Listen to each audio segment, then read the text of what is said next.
folks, I had the opportunity to play Fatal Fury City of the Wolves, and one of the most surprising things about this game, to me, was just how cool the combos are, man. In a lot of new games, they really want to limit your combos. They don't want you doing anything too crazy.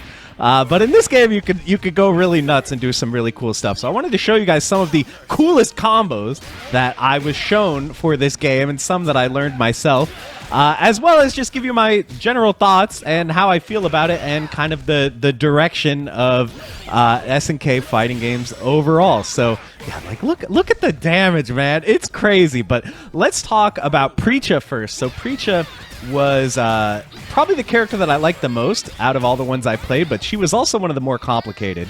So there's one of her B&Bs right there if you want to check this out. So one of the things about this game is it's similar to SF6 where you essentially start with full meter, right?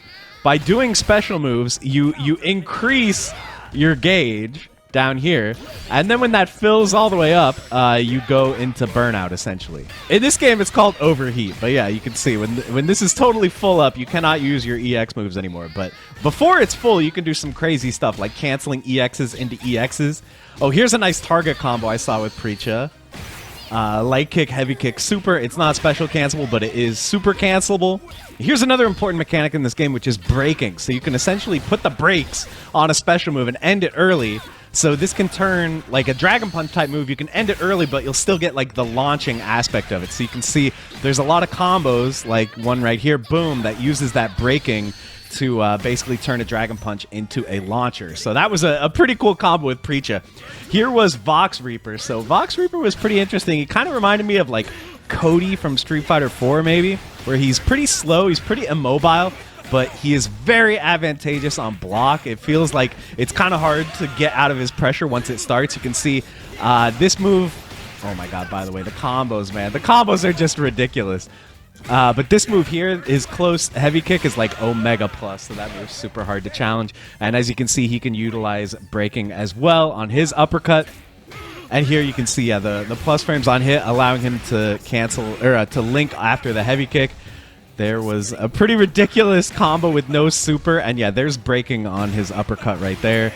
And you could do two of them into a super. Okay. That's chill, bro. By the way, I'm pretty sure every character has an invincible uppercut, but the invincible uppercut is not the same one that you can put braking on. So it's like the light version is invincible, but the heavy version is the one that you can basically, you know, cancel the recovery and use it as a launcher. So it's not like you have like a safe Dragon Punch on Wake Up. Oh my god, this is a combo into like his ultra, I forget what they're called, but the ones that you can only do with full meter. Ridiculous damage, but yeah, next up is Marco. So these were the three characters I tried. I didn't really want to try Rock or Terry because it's like, you know, we could see these guys in KOF 15. But you can check out Marco. Braking on his DP is super important, and he can do braking DP into EX DP and then break that as well into his Tatsu, which you can also do the braking on as well. So yeah, like this guy's combos, he was pretty straightforward. I think probably the easiest character to pick up because he is generally like a Shoto type. But really satisfying and fun to play, and his damage can be really crazy. So yeah, there you can see 3 breakings of one combo. Ridiculous, man. So I really enjoyed Marco, and I found him definitely the most intuitive. I think Preacha was probably the hardest character of the 3 that I tried, but yeah, Marco was pretty easy to pick up and play. If you played Street Fighter like Ryu and Ken, I think you'll be pretty ready to play this guy as well.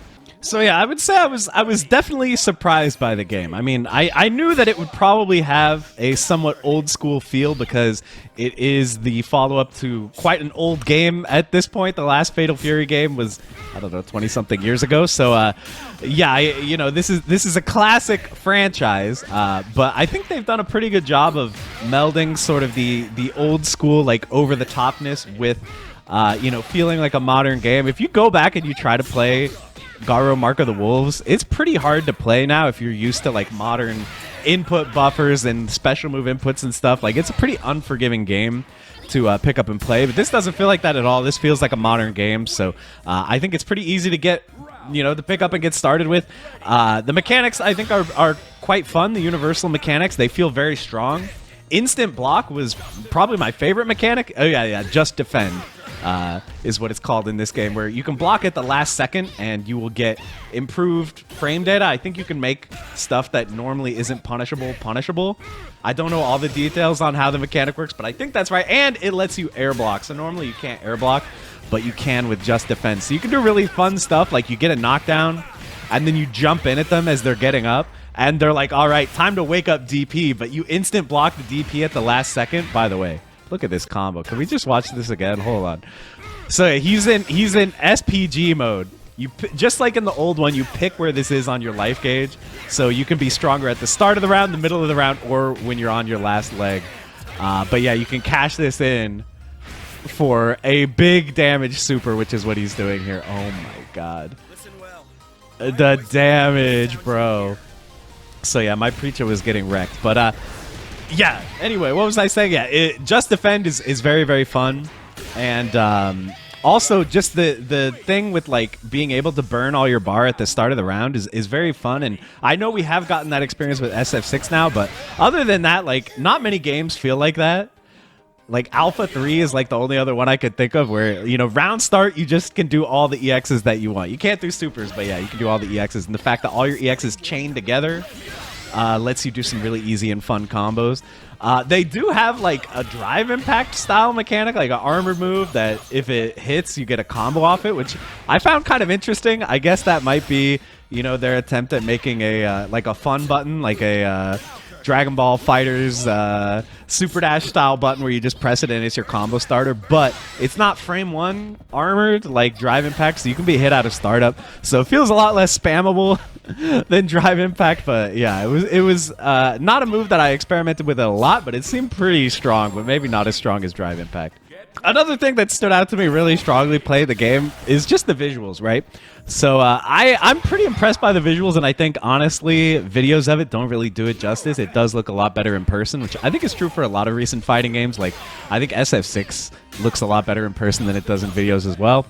But yeah, I was pretty impressed by it. I think, you know, like we can kind of admit that SNK is not like a quadruple A level developer when it comes to budget. Like they are not going to be outputting, you know, next gen ultra like high fidelity graphics. So I think it was smart that they went with more of a like cartoony style. The models are not like that high res, it seems to me, but I think the shading on them and especially like the sprite work or the particle effects, that kind of thing, like when you're doing supers and when you just defend and stuff, like and even when you get a counter hit, like little pieces of shattered glass come off. I think those all look really cool, and I actually got to talk to some of the people behind the game, and that was something that they emphasized was, yeah, they're definitely trying to go with more of a comic book art style, which I think really stands out. And I think if you compare the visuals to KOF 15, like this just has a much more cohesive style, and it looks like it's doing something unique and not just, you know, even though I'm sure it's utilizing a lot of the same backbone of that game technically, it really looks unique and it looks like its own thing. Like if you saw these games side by side, you probably wouldn't confuse them for each other. And some other stuff that I heard from the developers, one thing I thought was interesting was they're putting a really big emphasis on the story of the game, which I feel like for fighting game players, we tend to not care about story that much, right? Story is kind of an afterthought for a lot of games, but for them, you know, they emphasize that like it was important to them to actually continue the story since people have been waiting for so long. The hardcore fans actually do care about the story, which is something I have noticed with SNK fans and KOF fans. Like they do really pay attention to like, oh, like, you know, what happened in this character's ending of this game and stuff. Like, oh, so, you know, this character died at the end of last game, so what's their status in this game? Like, all those different things really do matter to the fans of these franchises. So I think it's great that SNK seems in tune with that.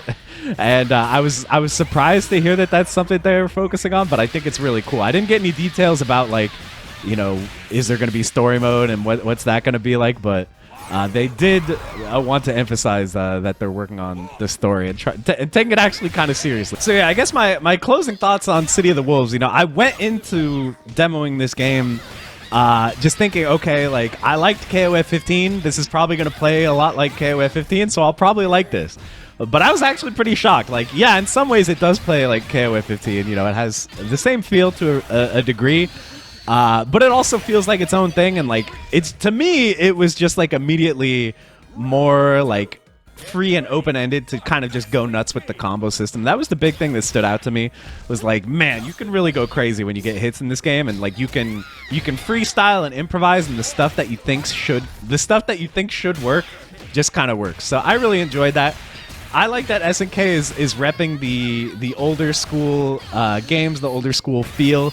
Not every game needs to be, you know, like 2XKO, where it's all one-button specials designed for people who have never played fighting games before. Like, yes, this game does have, like, an easy mode. I didn't test it, but it does have kind of, like, a simple inputs mode as far as I know. But at the end of the day, this is kind of an old-school feeling game, which I liked. It's a nice break from what the other fighting games on the market are offering, I think. And speaking of old school, the other kind of announcement, I mean, I already covered this on my channel, so it's not really a new announcement for me. But yeah, they released SVC versus Chaos, right? The re-release. And that was the other thing I got to talk to SNK about, was kind of their plans for the future of old games from them, which is something that I take pretty seriously. I think, like, preserving these old games and making sure they're playable for the next generation is really important. And that's something that, you know, they definitely emphasized as well. Like, they want to release every old game, basically, at some point. They want every game to be playable, which, you know, obviously we had the whole big issue with Marvel vs. Capcom 2 from Capcom. So, like, this is like an ongoing thing with fighting games where, like, certain old games just cannot be played anymore, right?